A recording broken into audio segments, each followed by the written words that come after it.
माझ्या कथेचे नाव आहे अंधश्रद्धा.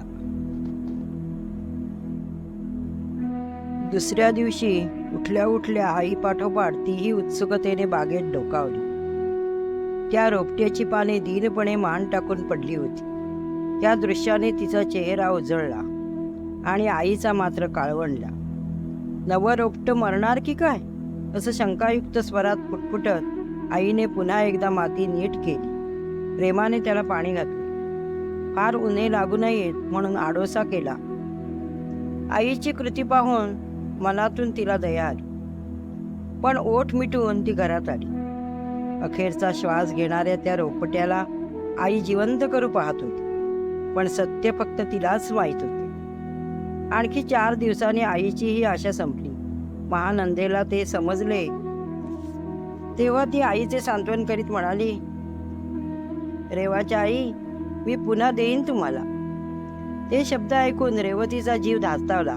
खरं तर महानंदा त्या झाडाच्या फुलालाच नव्हे तर पानांनाही कोणाला हात लावू देत नसे, पण रेवती तिची जीवाभावाची मैत्री म्हणून आपल्या काळजाचा तुकडाच ती मुळकुंडीच्या रूपाने तिच्या आईला देत होती.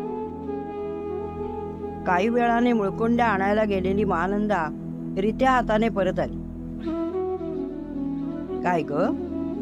अहो, आई म्हणाली आता उन्हाळ्यात जगणं कठीण जातं, तेव्हा पावसात दिलं तर चालेल का?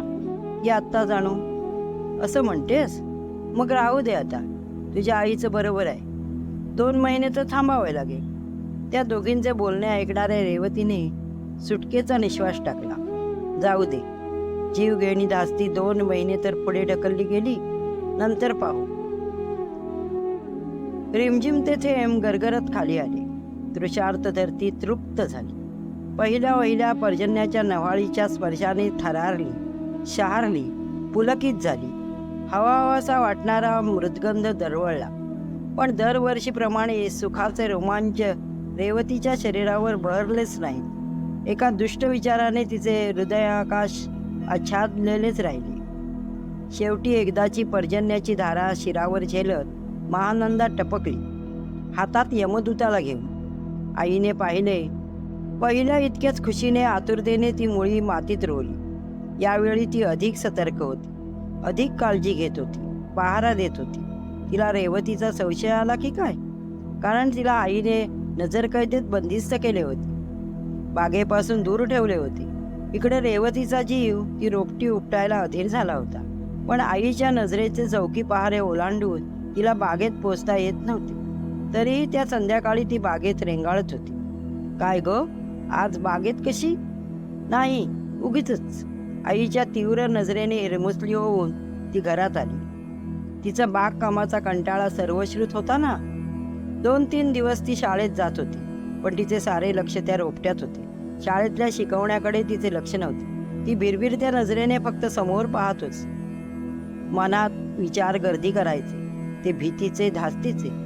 पुस्तक उघडले तरी त्यात दिसायचे ते रोपटे, आजोबांचा तो सदरा, रेड्यावरून येणारा तो यम आणि तिचा लाडका भोळा भाबडा चंदर. तिचं आतळं पळवटायचं, तिला अनिवार्य रडू यायचं.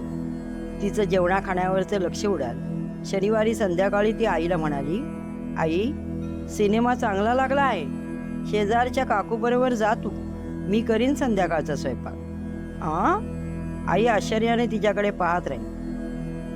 नाहीतर नेहमी सारे जेवण करून धावत पळत बिचारी सिनेमाला जायची. कधी एखादा मागे राहिलेला पदार्थ करायचे तिच्यावर सोपवले तर तिला ते किती जड वाटायचे. आणि तीच रेवती असं बोलत होती. आईला आश्चर्याचा धक्का बसला नाही तरच हा सिनेमा मी पाहिला आहे मुंबईला. तिचं तोंड बंद करून आई कामात गुंतली. रेवती हिरमुसली. आईला घराबाहेर काढायचं वेतावर पाणी पडले. संध्याकाळी ती आशेने वाट पाहत होती, पण आईने तिला पोळ्या वाजायचं काम लावलं आणि डॅडी परतले आणि दरवाजा बंद झाला. संधी हुकल्याने रेवती अंथरुणावर तळमळत होती. रविवार उजाडला. दुपारी आई निवांतपणे झोपायची.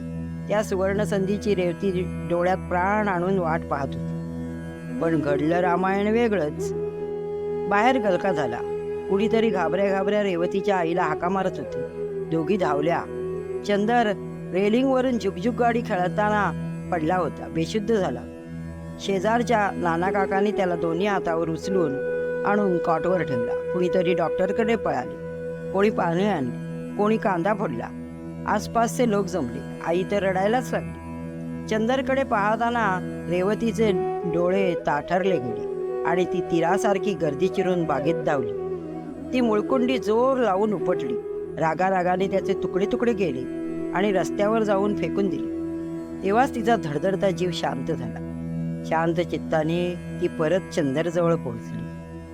जमिनीवर बसून तिने चंदरच्या कपाळावर हात ठेवून हलकेच थोपटले. हाका मारल्या, चंदर, चंदर. आणि काय आश्चर्य, तिचा विश्वास अनाठाई नव्हता. यमदूताच्या चिंधड्या करून तिने चंदरला परत मिळवला होता. चंदरने डोळे उघडले. साऱ्यांचे भयग्रस्त चेहरे उजळले. डॉक्टर आले. विशेष काही नव्हते. एका दिवसाच्या विश्रांतीने चंदर पुन्हा हसू खळू लागला. बोलकी शब्दफुले या चॅनलवर मी तुमच्यासाठी कथा घेऊन येणार आहे. कथा आवडली तर चॅनलला सबस्क्राईब करा. व्हिडिओला लाईक, शेअर आणि कमेंट करा. आज इथेच थांबूया. भेटू पुन्हा पुढच्या भागात.